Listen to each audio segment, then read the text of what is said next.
ఒక అడవిలో ఒక జింక ఉండేది. అది చాలా వేగంగా పరిగెత్తగలదు. కానీ దానికి అవి పరిగెత్తే కాళ్ళ కన్నా కొమ్ములంటేనే చాలా ఇష్టం ఉండేది. ఎప్పుడు తన కొమ్ములను చూసుకొని ఎంత అందంగా ఉన్నాయో నా కొమ్ములు అని ఆనందపడేది. ఒకరోజు ఒక వేటగాడు దానిని తరుముతూ వచ్చాడు. జింక ప్రాణభయంతో పరిగెత్తింది.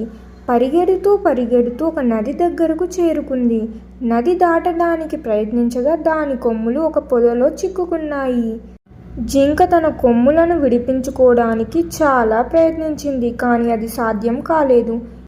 ఇంతలో ఆ వేటగాడు దగ్గరకు వస్తున్న శబ్దం వినిపించింది. జింక తనను తాను నిందించుకుంది.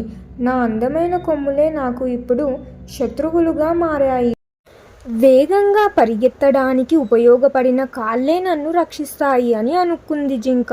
చివరికి చాలా కష్టపడి జింక తన కొమ్ములను విడిపించుకుంది. వేటగాడు వచ్చేలోపే నది దాటి అడవిలోకి పారిపోయింది. ఈ కథ ద్వారా నేను మీకు తెలపాలనుకున్న నీతి ఏమిటంటే, అందం మరియు సంపద కంటే తెలివి మరియు సామర్థ్యం చాలా ముఖ్యమైనవి. మనకు ఉపయోగపడే వాటిని మనం ఎప్పుడు తక్కువ అంచనా వేయకూడదు.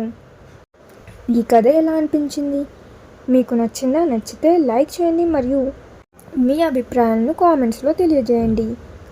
ఈ హాట్ సమ్మర్లో ఇలాంటి కూల్ కథల కోసం మన ఛానల్ సబ్స్క్రైబ్ చేసుకోండి.